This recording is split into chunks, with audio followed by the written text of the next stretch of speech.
తెలుగు బుల్లితెరపై విపరీతమైన క్రేజ్ తెచ్చుకుంది Jabardasth comedy show. ఇప్పటి వరకు ఎన్నో కామెడీ సీరియల్స్ వచ్చాయి, కానీ జబర్దస్త్ కామెడీ షో మాత్రం బుల్లితెర ప్రేక్షకులను బాగా అలరిస్తోంది. జబర్దస్త్ కామెడీ షో ఎంతోమంది ఔత్సాహికులకు మంచి పొజిషన్లోకి వచ్చారు. అంతేకాదు, ప్రస్తుతం తెలుగు ఇండస్ట్రీ జబర్దస్త్ కమెడియన్స్ బాగా పాపులారిటీ సంపాదిస్తున్నారు. అయితే ఈ మధ్య జబర్దస్త్ కామెడీ షో బాగా డబుల్ మీనింగ్ డైలాగులు వస్తున్నాయని రూమర్లు వస్తున్నాయి. వీటిపై ఇప్పటికే ఎన్నో ఆక్షేపణలు, ఫిర్యాదులు వస్తున్నాయి. కొన్నిసార్లు నటులపై దాడులు కూడా జరిగాయి. కొన్ని స్కిట్లు తమ మనోభావాలు దెబ్బతీసేలా ఉన్నాయని కంప్లైంట్ చేస్తున్నారు. రీసెంట్గా జబర్దస్త్ కామెడీ షో హైక్ పెంచడానికి జిమ్మిక్కులు చేస్తున్నట్లు ఆరోపణలు వస్తున్నాయి. ఏప్రిల్ 1 సందర్భంగా సుడిగాలి సుధీర్, సీనుపై నాగబాబు, రోజా ఫైర్ అయినట్లు చూపించారు. తర్వాత ఇదంతా ఫేక్ అని తేలింది.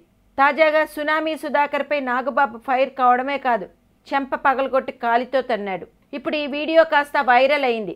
అయితే నిజంగా సుధాకర్ అర్హతను మించి కాస్త బిల్డప్ ఎక్కువ ఇచ్చాడా? దీంతో నాగబాబుకి నిజంగానే చిర్రెత్తుకొచ్చిందా అని అందరూ అనుకుంటున్నారు. ఏది ఏమైనా సుధాకర్ని నాగబాబు కొట్టడం, తన్నడం చూస్తుంటే ఈ షో రోజు రోజుకి ఎంత దిగజారిపోతుందో అర్థమవుతోంది అంటున్నారు ఇండస్ట్రీ వర్గం వాళ్ళు.